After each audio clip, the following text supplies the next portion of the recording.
todo un conglomerado de medios, y aquí no hay una crítica a los hombres de prensa, sino a la línea editorial de algunos medios, que todas las semanas hacen blanco fácil del gobierno porque simplemente es un ánimo, un despropósito de querer vacar al presidente desde varias aristas, desde lo político, desde lo periodístico, desde algunos autores que aparecen o actores que aparecen dando opinión sobre determinadas situaciones. Buenas noches. Estamos en Exitosa Perú, que en este mes de julio es la voz de la patria. Esto es Hablemos Claro, edición especial. Y el día de hoy vamos a conversar con el ministro de Justicia, el abogado Félix Chero, en uno de los momentos más críticos que vive la patria de la República en los últimos años. Ministro, muy buenas noches. Gracias por estar con nosotros. Buenas noches, Nicolás. Gracias por la invitación y siempre es un gusto conversar contigo.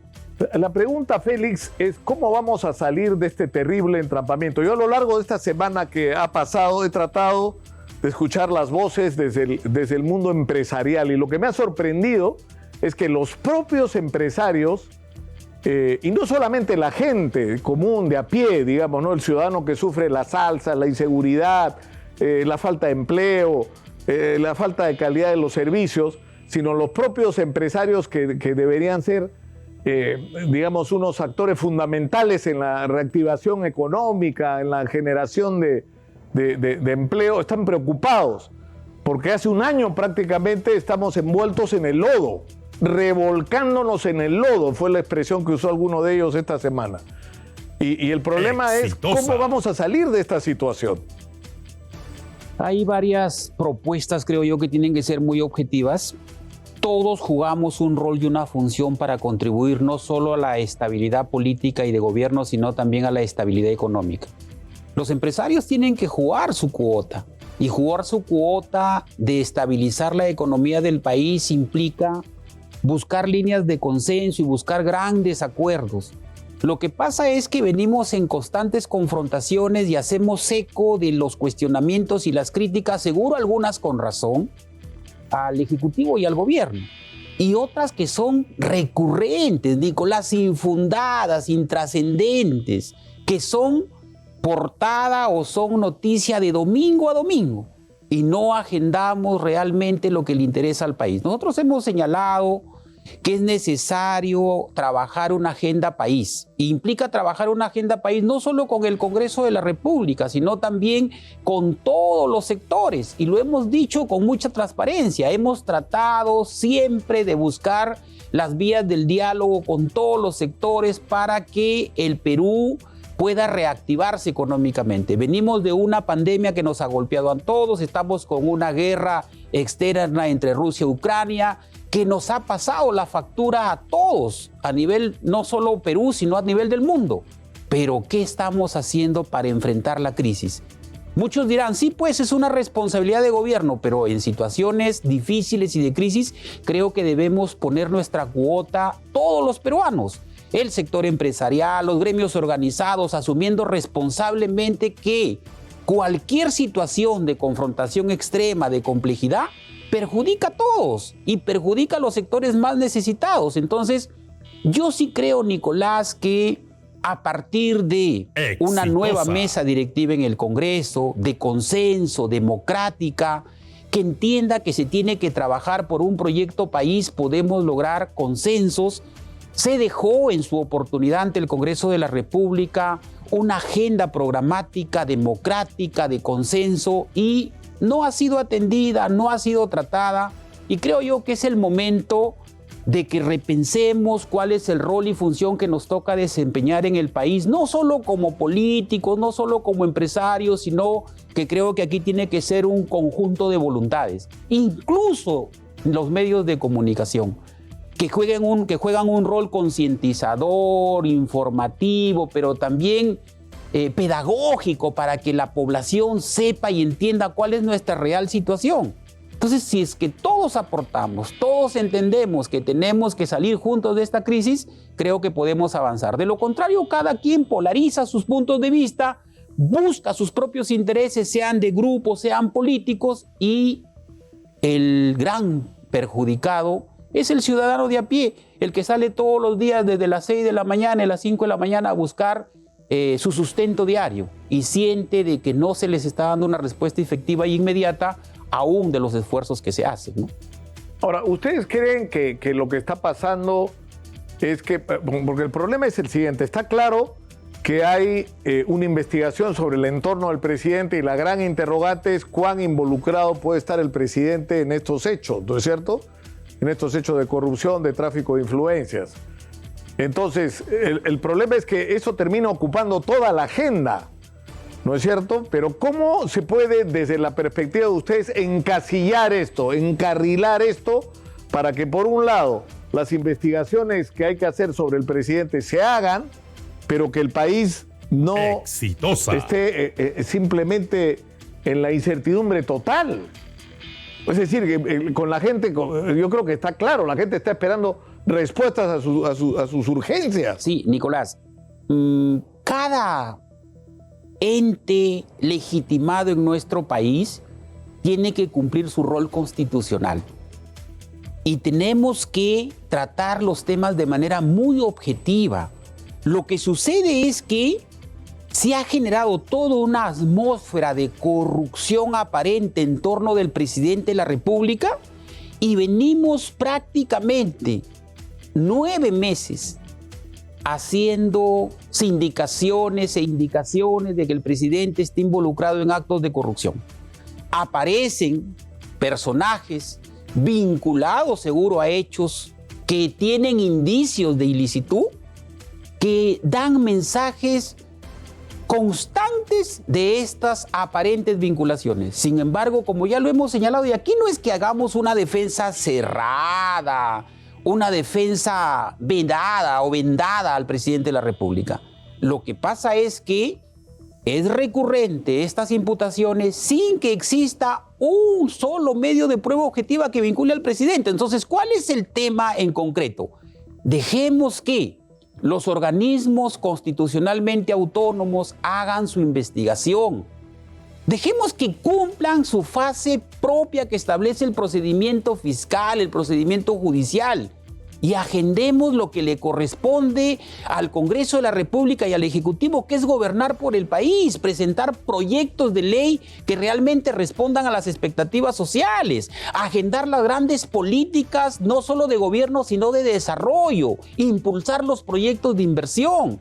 Hemos presentado un proyecto de ley, Nicolás, más de 7,000 obras paralizadas en el Perú, que es realmente un escándalo que obras de infraestructura y que responden a las necesidades del país no se ejecuten y que estén en arbitrajes, que estén paralizadas ahí por defectos de otros gobiernos de antaño que no han sido ejecutadas y que siguen investigadas por la Contraloría. Entonces, cada investigación tiene su curso, cada investigación tiene su trámite. Yo he dicho, yo soy respetuoso siempre de la libertad de expresión, de los hombres de prensa, las mujeres de prensa y los medios de comunicación. Pero creo yo también que debemos reorientar la línea editorial. O sea, no todos los días y todos los dominicales hablar de que hay una gran bomba en temas de corrupción. Y tú ves que es lo que se repite lo mismo. Lo que dijo el señor Samir Villaverde, lo que dijo doña Karelyn López, lo que dijo, sí, ellos son los protagonistas de la agenda del país. Cuando la agenda país debe ser otra. Hay que informar, claro, sí. El gran problema, Félix, el gran problema es por qué Karelyn López y ahora más claramente Samir Villaverde se han convertido en protagonistas. ¿Por qué los enemigos del gobierno pueden utilizar a Samir Villaverde, que por momentos dice cosas que la Fiscalía debería investigar sobre actos de corrupción, pero por momentos da la sensación de que está siguiendo un guión para contentar a alguien que no se sabe quién es, que es un discurso ya más bien político? Pero ¿quién puso en el escenario a Samir Villaverde? Fue el propio presidente, al permitirle ser parte de la campaña, al permitir que sea parte del entorno presidencial, que tenga una relación con su sobrino, con su secretario, con su ministro de Transportes, que es un hombre de su más absoluta confianza, se suponía. Es decir, ha sido el propio presidente el que ha permitido que eso ocurra, el que ha creado esta situación. Más allá de que lo haya creado, Nicolás, el presidente tiene una función constitucional y particularmente ahora que yo estoy como ministro de Estado, puedo constatar de que no es tan sencillo controlar o direccionar a todos los que están en tu entorno. El presidente se dedica a ver las políticas públicas, a gobernar por el Perú, pero no puede estar controlando quiénes están en el entorno realizando tal o cual acto que pueda ser irregular o ilícito. Yo no puedo controlar, por ejemplo, a todos mis más de 1,000 funcionarios que tengo a nivel nacional en todo el país que pueden estar tomando mi nombre o haciendo cosas irregulares. Lo que sí debe hacerse es imponer o implantar correctivos inmediatos. Yo sí te puedo garantizar, si en el sector justicia y derechos humanos yo detecto una irregularidad o detecto un acto ilícito, yo al día siguiente, Nicolás, créeme que esa persona está fuera del ministerio. Resulta que seguro no se han aplicado los correctivos oportunos inmediatos y que el presidente esté en esa dinámica porque en este momento se está haciendo toda una selección de personal y funcionarios y se está haciendo una reevaluación porque sí considero que para que avance el programa de gobierno tienen que buscarse profesionales idóneos, profesionales que respondan realmente, no solo a brindar un servicio efectivo. ¿Qué estás diciendo, Félix? Porque acá ha habido dos problemas, ¿no? Primero, el cuoteo, como se le ha llamado. Es decir, como el presidente está agobiado por la amenaza de vacancia, necesita reunir los votos suficientes en el Congreso para que no lo vaquen. Y a cambio de esos votos entrega ministerios.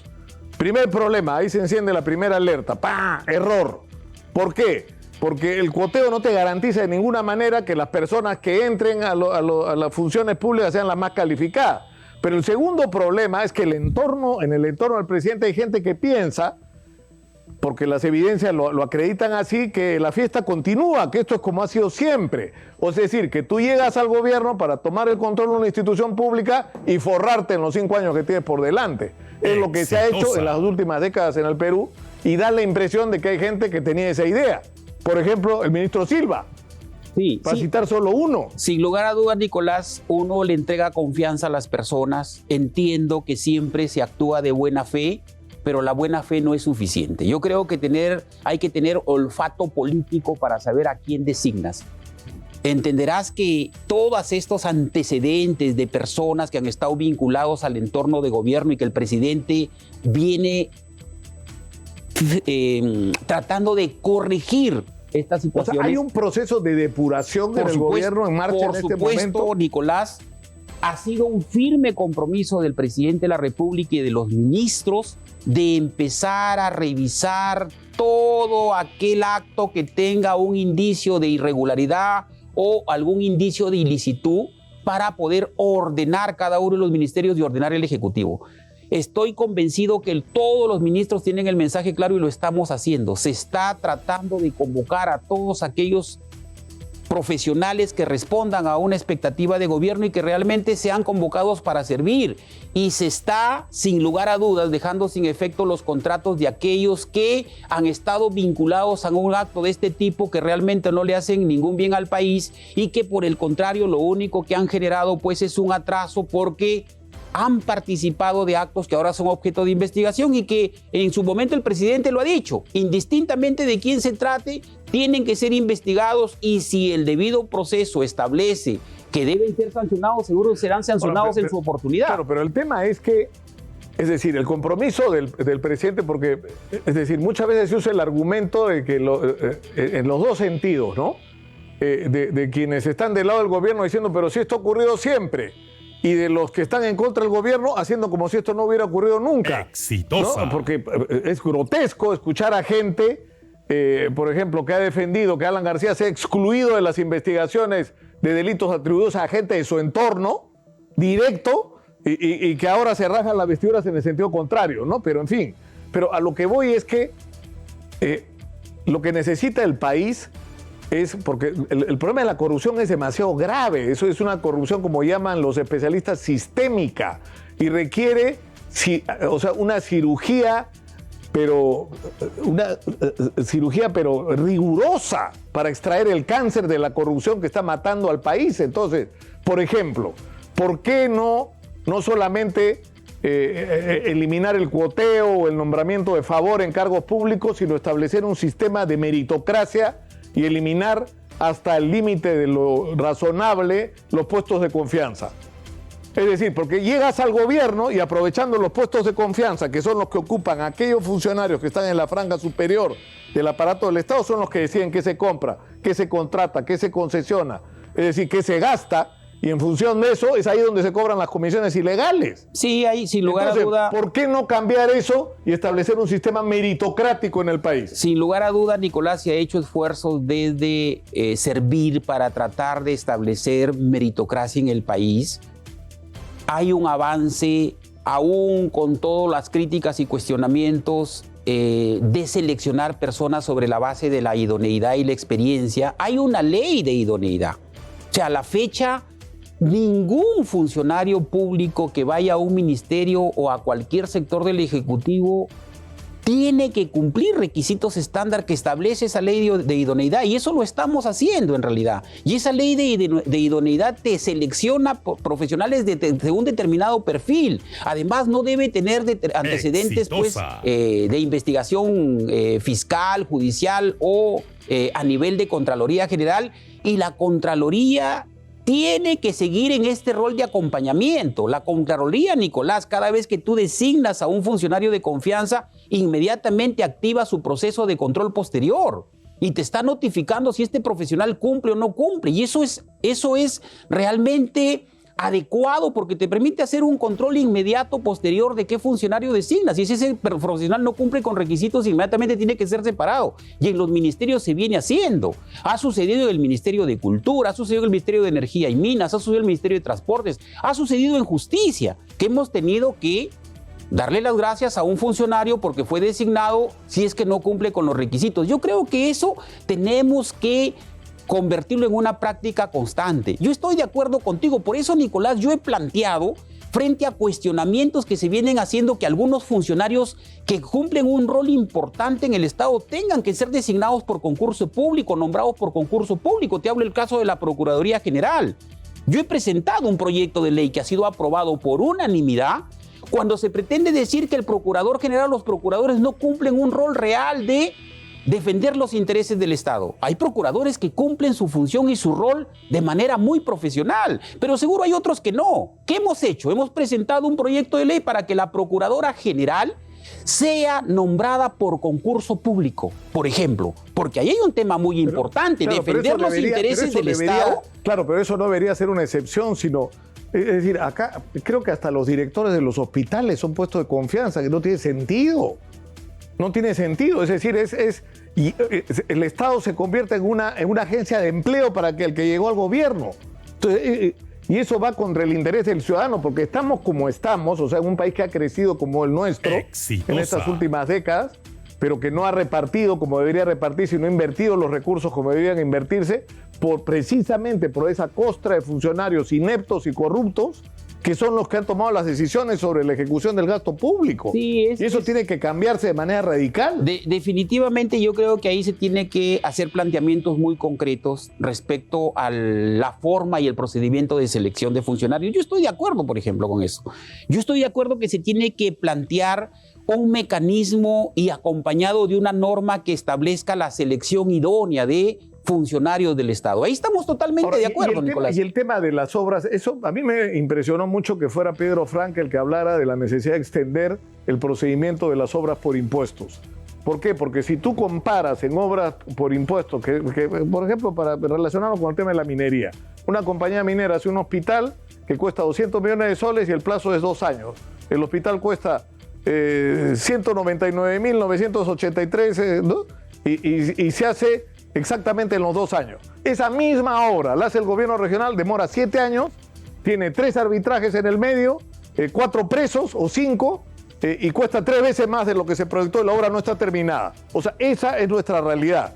Entonces, ¿por qué no promover las obras por impuestos, hospitales por impuestos, colegios por impuestos, carreteras, puentes por impuestos? Y es más, extenderlo no solamente a las obras, a las adquisiciones. ¿Por qué algunas adquisiciones no se pueden hacer contra impuestos? Sí, estamos de acuerdo. Estamos de acuerdo. Creo que hay que innovar los procedimientos tradicionales y clásicos, incluso los que están establecidos en la Ley de Contrataciones del Estado y sus reglamentos son tediosos, son engorrosos, y aún con todos los mecanismos de control y fiscalización vemos altos índices de corrupción y esas obras terminan, como te he señalado, paralizadas. Obras que son de alta envergadura, que son de beneficio para los sectores más necesitados, ahí como elefantes blancos. Yo creo que ahí sí tenemos que ponerle mucho esfuerzo y mucho empeño para poder establecer mecanismos y procedimientos ágiles, y las obras por impuestos es una alternativa que se viene utilizando en este momento. El ministro de Economía, en constantes consejos de ministros, ha recomendado que es una forma viable, objetiva, de cómo poder eficiente de cómo, y ahí estamos de acuerdo, Nicolás. Seguro plantearemos algunas formas de cómo mejorar estos procedimientos y alguna reforma normativa para poder eficientizar esto, y como también las obras gobierno a gobierno, que son las que se vienen también como una tendencia actual.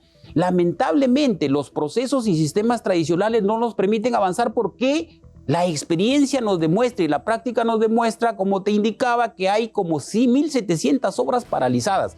Y ahí sí creo que debemos ponerle mucha atención, y debemos ponerle atención no solo desde el Ejecutivo, sino aquellos que tienen el expertise para hacer planteamientos de reformas normativas, porque no lo hacen, pues, Nicolás. Lo que hacen es una crítica constante, y así como hay peritos de parte que son pagados para que emitan una opinión en determinada materia, ahora hay profesionales de parte, pues, que según su criterio político, según su afinidad política o según su adhesión, lo que opinaron ayer lo borraron como doctrina o dogmática y ahora opinan totalmente diferente de acuerdo a las nuevas circunstancias políticas. Entonces, ¿eso a qué nos lleva? Nos lleva también a un alto estándar de cómo se rompen todos aquellos criterios de idoneidad y cómo se rompen todos aquellos criterios éticos, porque los mismos profesionales que se entiende son una voz autorizada dentro de la comunidad científica terminan opinando totalmente distinto solo por hacer cuestionamientos al gobierno. Y vemos todos los días desfilando por los medios de comunicación a los opinólogos que dicen qué o no debe hacerse en el país, lejos de contribuir realmente a una propuesta idónea, a una propuesta sustentada de qué es lo que podemos hacer para avanzar y para cambiar este tipo de procedimientos y procesos que no ayudan y que complican más bien el desarrollo de la economía y que traban, truncan que estas obras se puedan ejecutar. Pero no tenemos un planteamiento. La academia ha pasado de un tiempo a esta parte a segundo plano, cuando la comunidad científica en nuestro país es la que debe contribuir al desarrollo del país, justamente porque ahí están los conocimientos. Hace algún tiempo yo pensaba, Nicolás, que las mejores propuestas de proyectos de ley, por ejemplo, están en las universidades públicas, en las universidades privadas. Las mejores propuestas. Yo creo que los congresistas de la República deben pasearse por las universidades buscando qué proyectos están en los trabajos de investigación. Por ejemplo, proyectos que tienen distintas áreas de desarrollo para el país, en ingeniería, en medicina, en derecho, porque hay proyectos de tesis sustentadas que tienen proyectos ahí de desarrollo y proyectos de ley. ¿Por qué no echar mano de eso? Ahora, pero ¿cómo enfrentar una situación en la que está claro que hay un sector de la clase política, primero, que no se resigna al resultado electoral y que hasta hoy sigue insistiendo, porque resulta que Samir Villaverde ahora dice que él escuchó que le han pagado al presidente del Jurado Nacional de Elecciones para que tuerce el resultado electoral, cosa que resulta delirante porque es un desconocimiento total de cómo funciona el sistema electoral en el Perú, pero en todo caso lo dice para contentar a quienes quieren escuchar ese mensaje. Pero el problema es que hay un sector de la clase política que no se resigna al resultado electoral y que luego de decir que ha habido fraude han pasado, una vez que se instaló el gobierno, a la campaña por la vacancia presidencial y que no han cesado en esa campaña. Y esa campaña ha ido del brazo con los llamados grandes medios de comunicación, que llamaron a votar por Keiko, que ahí dijeron que ha habido fraude y que ahora promueven la vacancia toda la semana. ¿Cómo va a enfrentar el gobierno ese problema? Tenemos todo un conglomerado de medios, y aquí no hay una crítica a los hombres de prensa, sino a la línea editorial de algunos medios, que todas las semanas hacen blanco fácil del gobierno porque simplemente es un ánimo, un despropósito de querer vacar al presidente desde varias aristas, desde lo político, desde lo periodístico, desde algunos autores que aparecen o actores que aparecen dando opinión sobre determinadas situaciones, como lo que se muestra domingo a domingo, por ejemplo. Todos los domingos, Nicolás, yo ya no tengo que ver como a los domingos de antaño, de un buen reportaje, un buen noticiero que realmente te informaba con fuentes de investigación. Lo primero que veo en los domingos es el rostro de la señora Karely López y el rostro de don Samir Villaverde. Y nadie dice que don Samir Villaverde, por ejemplo, tiene más de 96 denuncias penales en investigación. Nadie dice eso.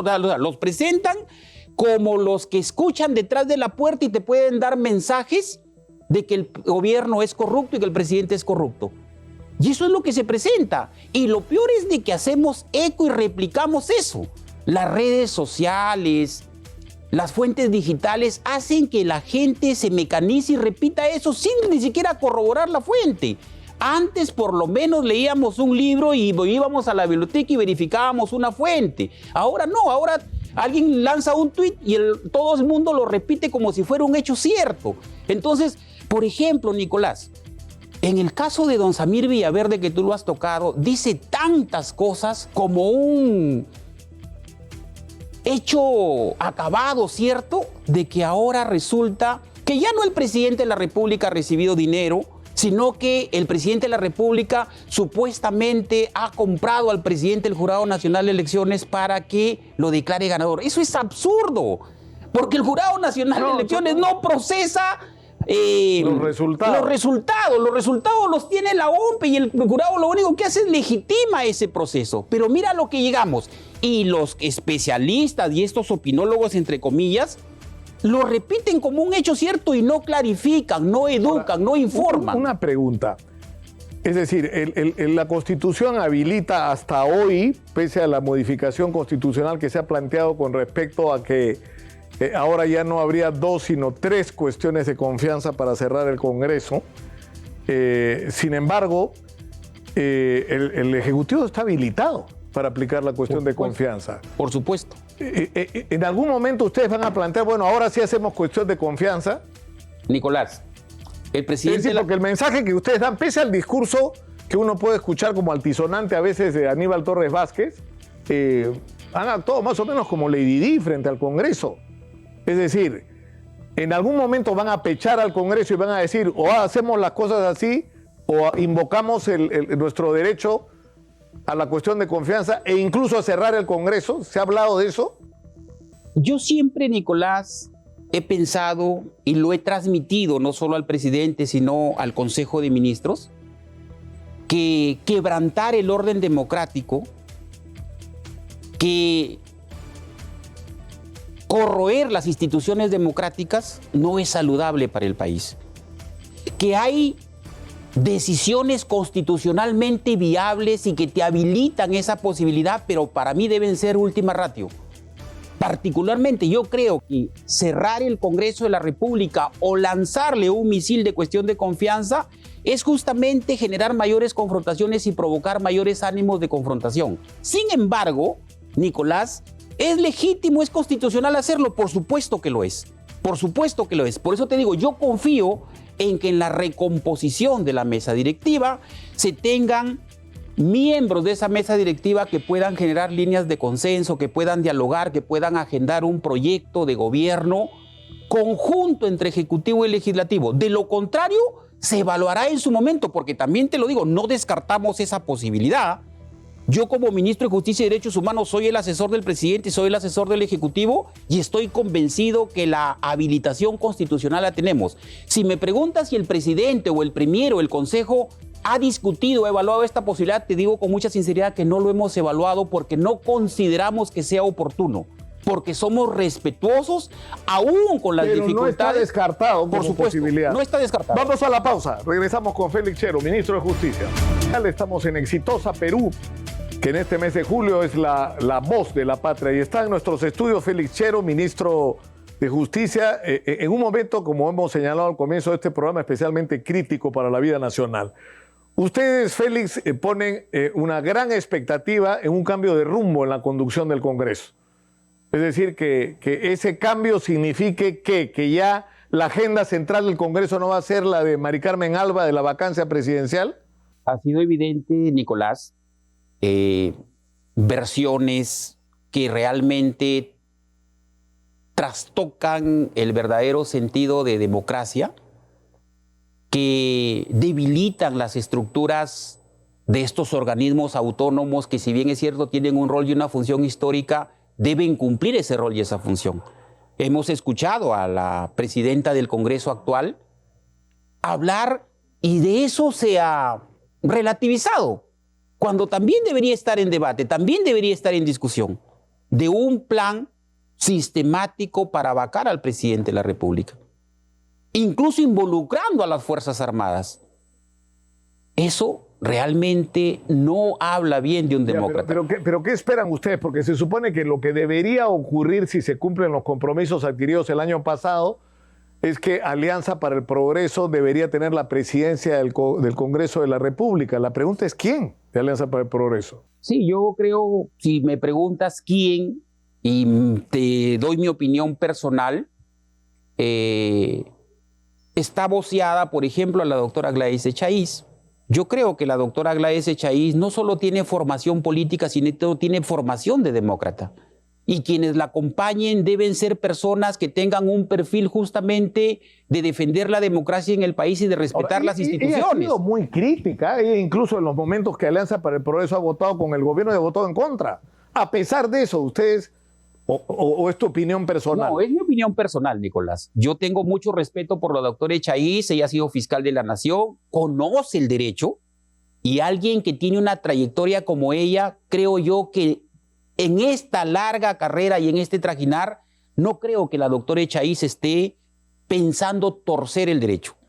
Siempre sus actos han sido actos arreglados a ley, y creo que sí, si es mi opinión personal, podría ser una buena presidenta del Congreso con quien se podría conversar una agenda país. Creo quien entendería perfectamente cuál es el rumbo y el horizonte que queda para gobernar en estos 5 años que tiene el Congreso de la República y en los 5 años que tiene el gobierno del presidente de la República.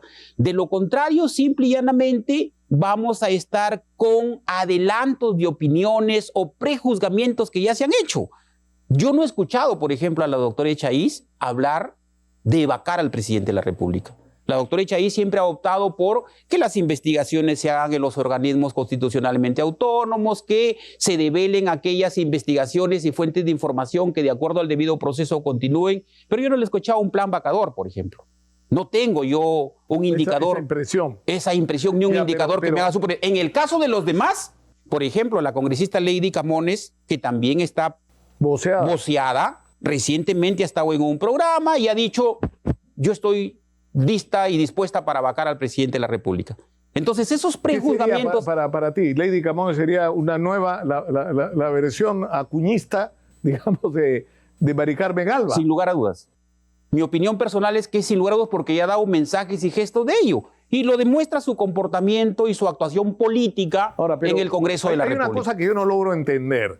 Es decir, acá en este estudio o en este programa ha estado el monseñor Pedro Barreto, el cardenal y obispo de Huancayo, extendiéndole la mano al presidente, diciéndole, presidente, yo quiero ayudarlo, y yo le doy el beneficio de la duda, hay que salir de este entrampamiento, tiene que acabarse el cuoteo para distribuir ministerios, tiene que usted sacar a los malos elementos, poner gente capacitada y calificada, yo lo ayudo, convoquemos al acuerdo nacional, y la sensación que uno dio, aunque suene grotesco, y yo lo he dicho en otras oportunidades, es que el monseñor le extiende la mano y se le escupen prácticamente.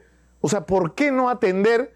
¿Porque era fuerte en ese momento Vladimir Cerrón dentro del gobierno? ¿Lo necesitaban aún? No estuve yo en esa etapa, Nicolás, de esta gesta por buscar consensos con este tipo de actores. Sin embargo, también hay un firme propósito del presidente de la República, no solo por establecer un antes y un después en su gobierno.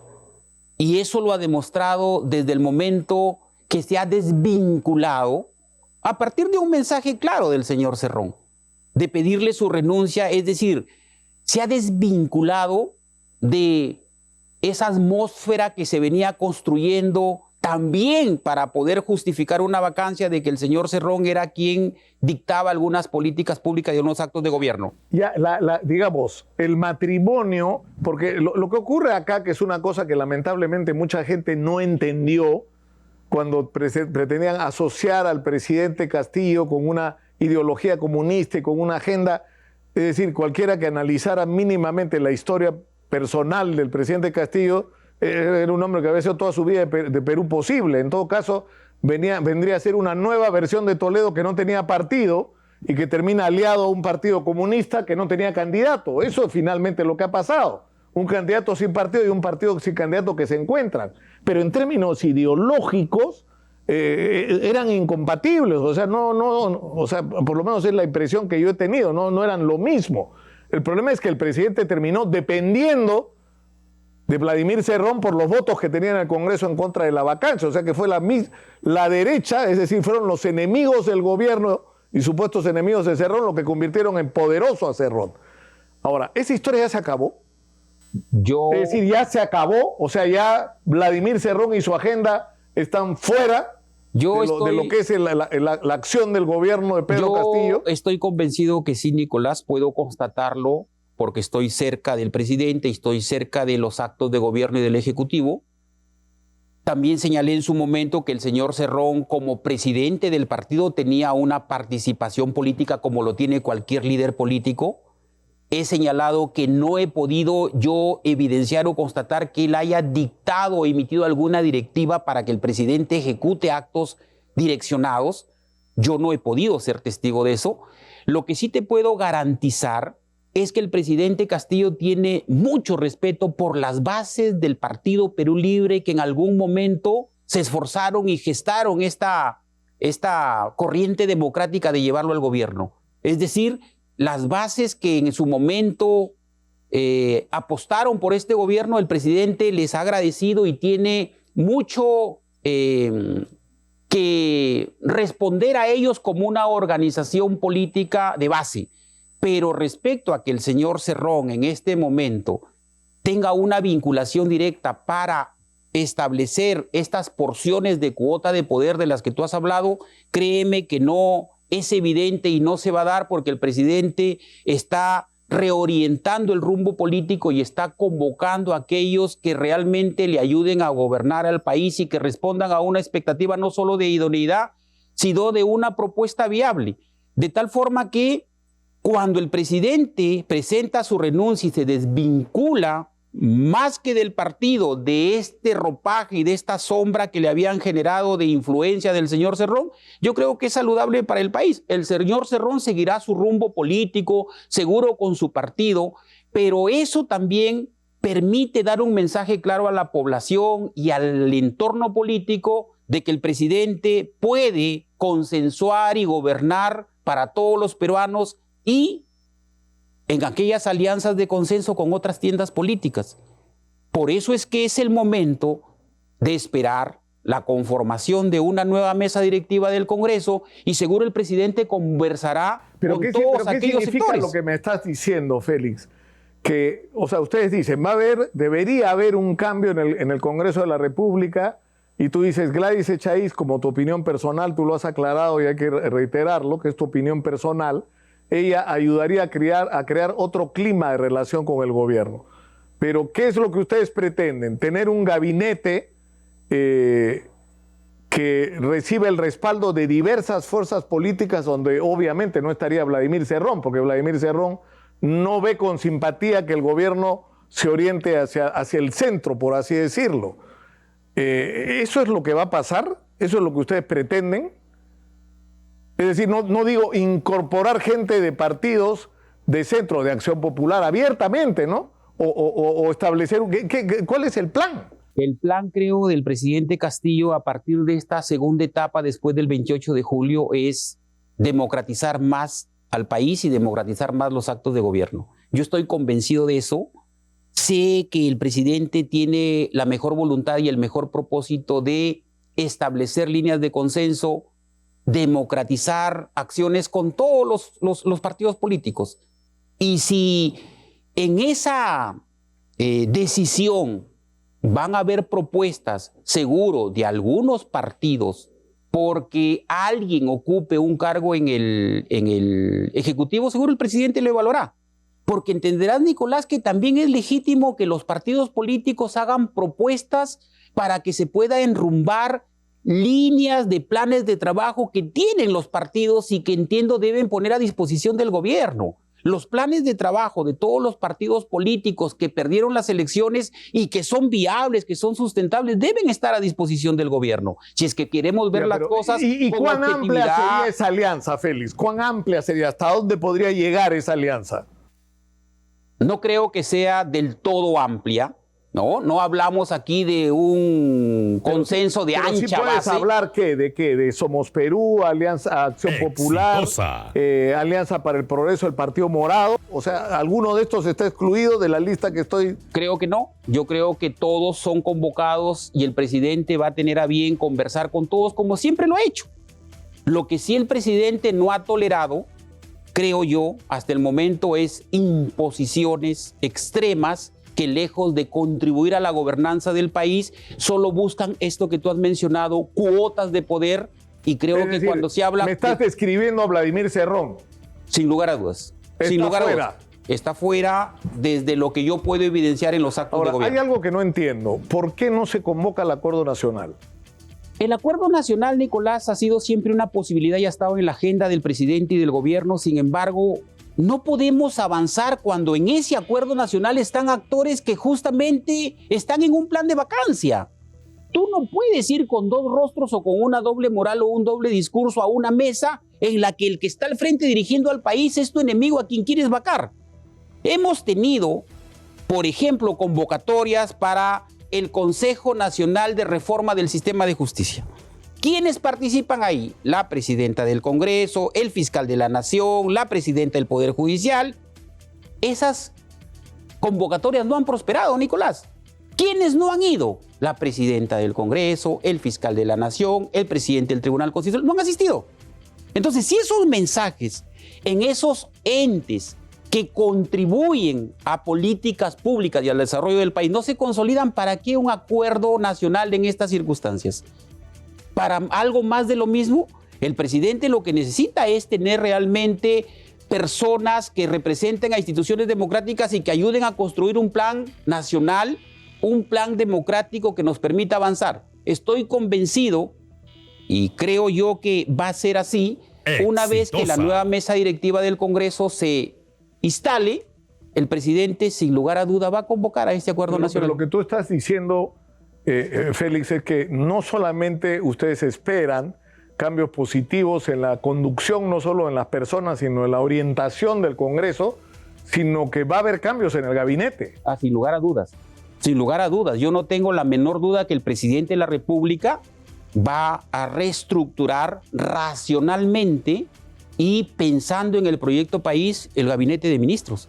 Sin lugar a duda. Además, es una necesidad de que el presidente lo haga y es una decisión que él debe tomar con calma, con prudencia, y él seguro, estoy convencido, tomará la mejor decisión. ¿Y qué van a hacer ustedes con las decisiones que está dejando sembrada esta directiva?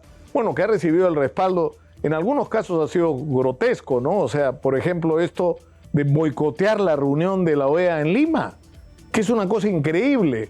Es decir, hay un acuerdo con la OEA para realizar la reunión en Lima que debe ser votada por el Congreso, y el Congreso decide que no va a votar porque no acepta, y yo no sabía que se estaba prohibido en el Perú la existencia de baños neutros.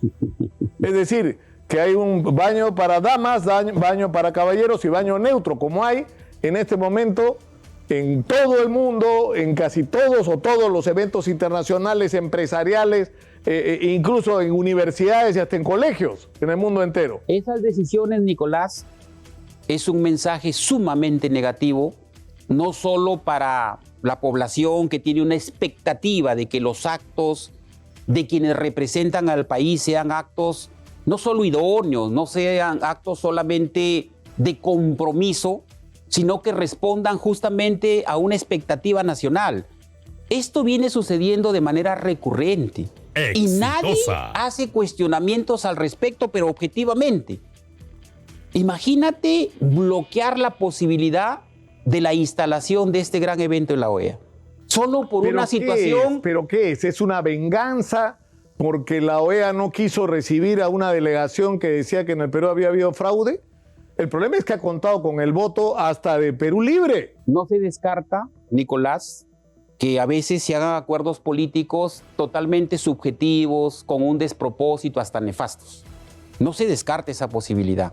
No se descarta esa posibilidad porque corroer a las instituciones democráticas, corroer de que el Perú pueda mostrarse al mundo con este tipo de actos como la presencia de la OEA en el Perú, por una situación que lo buscan como pretexto para bloquear esas posibilidades, créeme que habla muy mal de nuestros políticos y se da un mensaje sumamente negativo para las nuevas generaciones. El Congreso de la República, y aquí deslindo con aquellos congresistas demócratas que realmente tienen una conducta idónea, democrática en el país, pero sí hay otros sectores, por ejemplo, que han realizado actos que aparentemente son democráticos y normales porque la ley se los permite, sustentados en el voto. El haber blindado serios actos de corrupción, Nicolás, y aquí creo que hay que decirlo en voz alta. Haber blindado actos de corrupción como Alarcón, haber blindado actos de corrupción como Chávarri, ahí sí no pasó absolutamente nada, donde hay serios indicios de corrupción. Sin embargo, sale don Samir Villaverde, sale doña Karelyn López a hablar todo tipo de situaciones controversiales y contradictorias y luego saltan a la yugular del presidente de la República para vincular los actos de corrupción. La pregunta está, ¿doble moral? ¿Doble discurso? Aquí sí hay indicios de corrupción y acá cuando son más evidentes no lo hay. Eso realmente es muy negativo. Exitosa. Como agendar, por ejemplo, la discusión de la bicameralidad, de la reelección de congresistas cuando ya toda la población en un referéndum dentro de la voluntad popular y dentro del marco constitucional dijo que eso no era viable para el país. Pregunta, ¿qué está diciéndonos el Congreso de la República? ¿Que no tiene el sustento y la solidez para emitir normas y organizarse políticamente para servir al país? ¿Por qué necesita bicameralidad? ¿Hay debilidad en el desarrollo normativo y necesitan una Cámara de Senadores para darle solidez al Congreso? Ese es el mensaje que están dando. El Congreso no es sólido, el Congreso es débil, no tiene un sustento. El problema más serio es la falta de percepción. Yo no sé qué ven cuando se miran en el espejo, porque cuando tienen 6%, 6.5% de aprobación, 88% de desaprobación, donde si la gente pudiera optar en este momento sin ninguna duda, y si el presidente no tuviera el nivel de descrédito que también tiene, es decir, porque uno le pregunta a la gente y la gente tiene la percepción que se vayan todos, porque es decir, se agota con las decisiones desacertadas del presidente, con los eventuales vínculos con casos de corrupción, pero se harta también de un Congreso que lo único que hace es saturar y envenenar cotidianamente a la gente, ¿no? En un contexto de medios de comunicación que ¿no es cierto?, está todo el tiempo levantando este tipo de temas. La gente está harta de esto. Entonces, pero hay como que una incomprensión de su propia realidad de la gente, de los congresistas. Sí, es verdad. De que no tienen la legitimidad para pretender cambiar la Constitución, por ejemplo, ¿no? No tienen la legitimidad para hacerlo, con ese nivel de respaldo. Siempre se tiene que buscar en democracia los más amplios consensos. Nosotros planteamos, Nicolás, el proyecto de ley para consultar a la población, a los peruanos y peruanas, si es que querían la instalación de una asamblea constituyente y una nueva constitución. Porque es necesario. No podemos cerrar los ojos a una realidad. No podemos dejar de lado el debate público y académico de que es necesaria una nueva constitución en el país. ¿Qué se dijo en el Congreso de la República? Al archivo. No es prioritario. Sin embargo, pretenden agendar 54 reformas constitucionales. Dicen, no, el Congreso tiene facultades para hacerlo. La pregunta está, ¿para hacerlo a qué precio y en qué circunstancia y en qué coyuntura y qué se encubre detrás de esas modificatorias constitucionales? La pregunta más importante es con qué legitimidad, ¿no es cierto? Porque se está reformando una constitución que es duro decirlo, es nuestra constitución, pero tuvo 30% de aprobación en el referéndum, 30% de gente que no asistió. O sea, un altísimo voto de gente en contra. Es decir, es una constitución que en su propio referéndum, además organizado durante el gobierno de Alberto Fujimori, donde los organismos electorales eran sospechosos, o sea, ganaron con las justas la aprobación en el referéndum. Y esa constitución que ya nació con ese defecto, ahora pretende modificarse con un Congreso que no tiene ninguna legitimidad, pero en fin. Hay un tema que sí resulta preocupante en este momento, es que el solo hecho de que estemos todo el tiempo discutiendo estos temas nos impide discutir no solo sobre los problemas reales de los ciudadanos y la necesidad de respuesta a la crisis de inseguridad, al alza de precios, al tema de la falta de empleo, a la falta de oportunidades, a la crisis que hay en la juventud, a la crisis que hay con 1,5 millones de venezolanos viviendo en el Perú para los cuales no tenemos una política. Es decir, pero en medio de todo eso tenemos también oportunidades.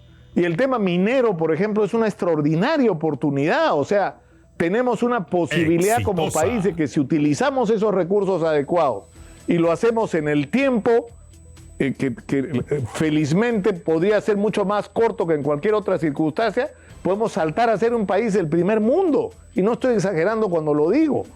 ¿En qué momento vamos a hablar de eso? Estamos de acuerdo, Nicolás. Yo estoy casi convencido de que si no le damos sostenibilidad al país con la inversión privada, y cuando hablamos de inversión privada está involucrada la minería.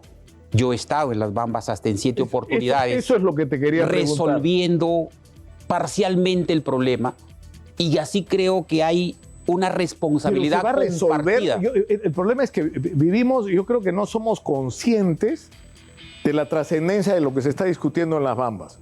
Porque si el proyecto de Las Bambas se vuelve a paralizar, el mensaje que estamos dando al mundo entero es que no somos un país confiable como destino de inversión. Ese es el mensaje que estamos dando. Yo confío, Nicolás, que el tema de Las Bambas se va a resolver. Las comunidades están entendiendo que tienen que contribuir a resolver el tema histórico de Las Bambas a partir de sentarse a no solo negociar, sino acordar sobre compromisos asumidos, compromisos incumplidos, y si hay nuevos compromisos, agendarlos para... Pero ese debería ser el orden, es decir, ¿está claro eso o no? Porque yo tengo una relación, un contacto. Nosotros hemos hecho durante mucho tiempo acá en Exitosa algo que no se ha hecho en este país y que faltaba hacer, que era escuchar a la gente.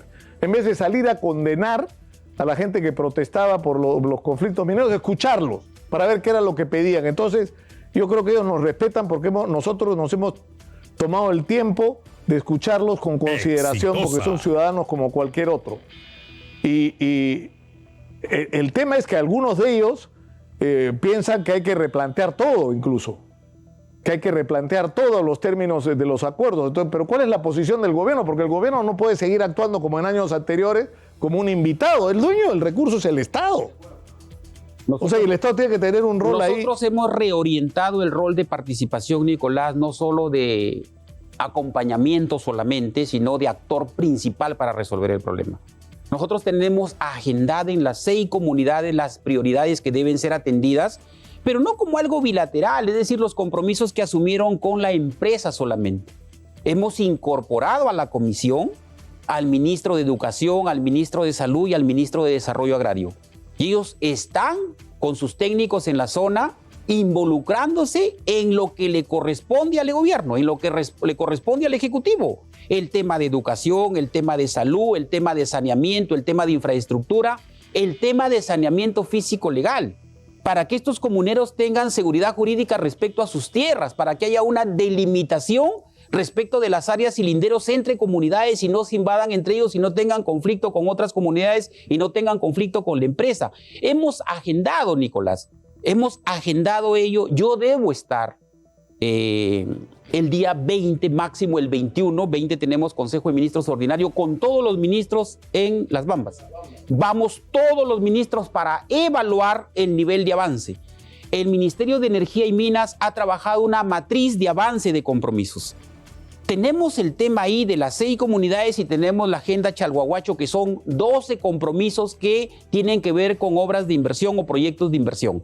También se está trabajando con ellos. Creo que solo necesitamos confianza de que es una nueva etapa y una nueva ruta de trabajo con las comunidades y lo están entendiendo así. Particularmente yo tengo confianza en que vamos, no hoy, no mañana, pero que en esta agenda programática de desarrollo con las comunidades a resolver el problema y se agendarán las grandes prioridades porque además, que puedan ser atendidos. Además hay 58 mil millones de dólares esperando en inversión minera en este momento y podría haber muchísimos más si hacemos lo adecuado, pero tendría que establecerse algún tipo de modelo de actuación frente a los proyectos de desarrollo minero para que en el mismo momento que empieza el desarrollo del proyecto, la vida de las comunidades empieza a cambiar con respecto al acceso a servicios de salud, agua, infraestructura, conectividad, pero además la inversión se dirige hacia construir el futuro de esa región. De acuerdo. Hacia invertir, pero eso no ha habido, pues, ministro. O sea, se ha dejado la cosa a su suerte. Lamentablemente eso es lo que sucedió, Nicolás. No ha habido un plan de desarrollo de las comunidades. No ha habido un acompañamiento responsable del gobierno para que no solo sea un compromiso entre empresa y comunidades, sino que el gobierno esté presente y se instale ahí la EMINA como empresa, pero trabajando con el gobierno y las comunidades en un plan de desarrollo a corto, mediano y largo plazo, que es lo que estamos haciendo. La ministra de Energía y Minas tiene la matriz de compromisos asumidos, pero ella habla de la minería responsable y de la nueva minería, que es de lo que debemos hablar todos, no de esa minería de antaño que lo único que hacía pues es contaminar, ¿no?, el entorno, desplazar a las comunidades de sus tierras. Yo creo que si lo asumimos con responsabilidad, el tema de las bambas confío que lo vamos a resolver, que es el último conflicto complejo que nos queda. Lo demás lo hemos venido resolviendo, Nicolás. Hemos venido atendiendo los conflictos sociales en todo el país que hemos heredado y que han sido varios. Y el tema de las bambas, yo confío en que vamos a llegar a buen puerto. Yo confío en que los dirigentes de las comunidades tienen una nueva dinámica de trabajo y también son peruanos como nosotros que entienden que pueden contribuir a resolver este problema para el bienestar de no solo de las comunidades, sino de todo el Perú, por lo que se deja de percibir como ingresos no solo de canon minero, regalías, impuestos. Ministro, tenemos que terminar por hoy. Yo te agradezco infinitamente por haber estado hoy. Y yo solamente quiero terminar llamándote la atención a ti como representante del Ejecutivo y a la gente del Congreso, porque nosotros sinceramente escuchamos a la gente. Y el nivel de tolerancia de los ciudadanos ya llegó al límite, Félix. La gente no da más. Y la gente necesita que quienes están en el gobierno, en el Congreso, empiecen a ocuparse de sus problemas. Si no, acá puede pasar cualquier cosa. Cualquier cosa. Muchas gracias, Félix. Estamos de acuerdo, Nicolás. Yo te agradezco esta oportunidad. Solo pedirle a los peruanos y peruanas tener fe, que estamos haciendo los esfuerzos porque realmente se agende en el país un plan de acción coordinado que responda a las expectativas de la población. Terminamos por hoy. Nos reencontramos mañana, como siempre, en la edición regular de Hablemos Claro, de 8 a 11 de la mañana, aquí en Exitosa Perú, que en este mes de julio es la voz de la patria. Muy buenas noches.